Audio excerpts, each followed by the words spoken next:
ఒక interesting movie review తీసుకొచ్చాను. అదేంటో కాదు, రఘు కించే గారి గేదెల రాజు సినిమా రివ్యూ. గేదెల రాజు సినిమా టైటిల్ వింటేనే అర్థమైపోతుంది ఇది ఒక ఫన్నీ అండ్ కామెడీతో కూడుకున్న ఒక మంచి సినిమా అంట. చూద్దాం దాని గురించి ఇప్పుడు కంప్లీట్ డీటెయిల్స్ షేర్ చేస్తున్నాం. ప్లీజ్ ఎండింగ్ వరకు చూడండి. రఘు కుంచే టైటిల్ రోల్ పోషించి ప్రజెంటర్గా వ్యవహరించిన సినిమా గేదెల రాజు. చైతన్య మోటూరి దర్శకత్వంలో నిర్మించిన ఈ సినిమా ఎలా ఉందో ఇప్పుడు తెలుసుకుందాం.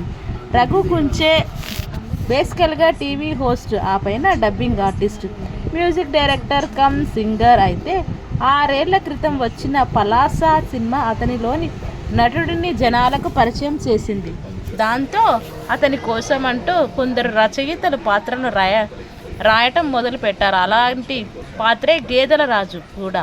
అందుకే తాను టైటిల్ రోల్ ప్లే చేసిన గేదెల రాజు సినిమాకు నిర్మాణ భాగస్వామిగాను వ్యవహరించాడు. ఈ సినిమాను చైతన్య మోటూరి దర్శకత్వంలో నిర్మించారు.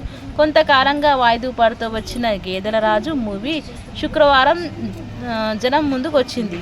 కాకినాడలో నివసించే గేదెల రాజు అలియాస్ కుంచె రఘు అనే రౌడీ షీటర్ కథ ఇది. అంచెలంచెలుగా ఒక్కో ఏరియా పైన పట్టు బిగించిన గేదెల రాజు బేవార్స్గా తిరిగే కుర్రాలను తన వైపు తిప్పుకుని అన్ని రకాల దందాలు చేస్తుంటాడు. ఎమ్మెల్యే కనుసన్నలలో మెలుగుతూ నిదానంగా కార్పొరేటర్ అయిపోవాలని కలలు కంటాడు. సీటు కూడా సంపాదించుకుని పోటీకి దిగడమే తర్వాయి అనుకుంటున్న టైంలో హత్యకు గురవుతాడు. వావి వరుసలు లేకుండా అచ్చోసిన ఆంబోతుల జీవితాన్ని గడిపిన గేదెల రాజును ఎవరు చంపారనేదే ఇందులోని మెయిన్ పాయింట్ అంట. గేదెల రాజును చంపాల్సిన అవసరం ఎవరికుంది, ఎందుకుంది, అతని మాజీ శత్రువులు ఎవరు, ప్రస్తుతం ఉన్న విరోధులు ఎవరు, వారిలో ఎవరు గేదెల రాజును హత్య చేశారనే ఇన్వెస్టిగేషన్ చుట్టూ కథ సాగుతుంది. నిజానికి ఇలాంటి కథలో ఇన్వెస్టిగేటివ్ ఆఫీసర్ హీరోగా ఉంటాడు. కానీ ఇందులో అలా కాదు. చుట్టూ జరిగే పరిస్థితులకు సిఐ అలియాస్ దివ్య కేవలం ఓ సాక్షిగానే మనకు కనిపిస్తుంది. గేదెల రాజు జీవితం ఎలా మొదలై ఎలా అంతమైందనే అంశాన్ని, అతని హత్యకు ఎవరు కారణం కావచ్చనే దాన్ని మిక్స్ చేసి మూవీని ప్రెజెంట్ ఫ్లాష్ బ్యాక్లతో నింపేశారు దర్శకుడు. దాంతో సగటు ప్రేక్షకుడు గందరగోళానికి లోనయ్యే ఆస్కారం ఏర్పడింది.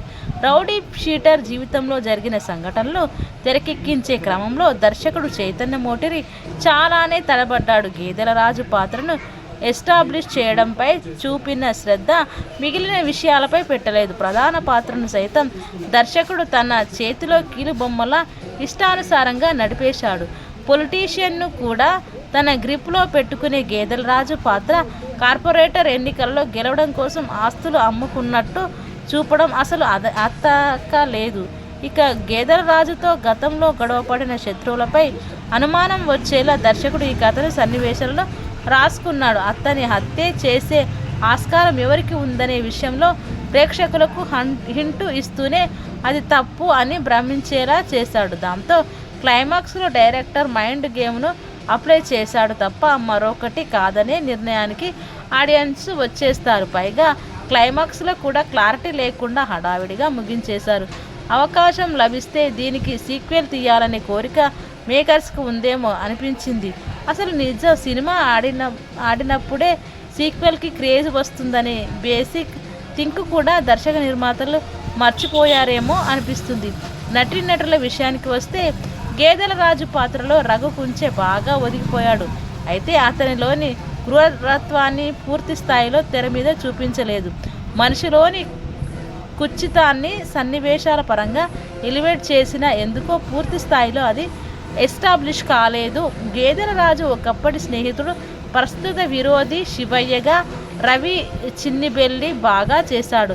తనదైన హావభావాలతో ఆ పాత్రను రక్తి కట్టించాడు. యువ జంట విజయ్ సత్యగా, రామచంద్ర పుణ్యమూర్తులు, టీనా శ్రావ్య చక్కగా సెట్ అయ్యారు.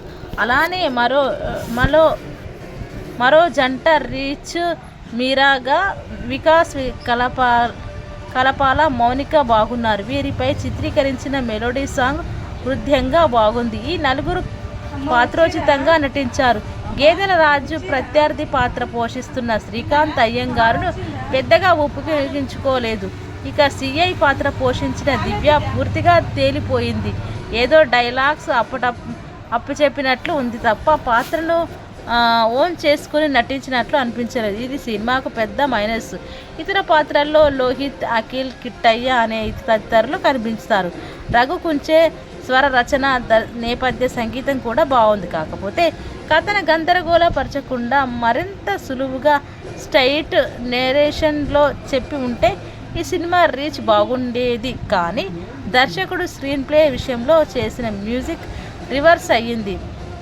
దాంతో ఓటీటీలో స్ట్రీమింగ్ అయినప్పుడు చూడొచ్చనే భావన ప్రేక్షకుడికి కలగక మానదు.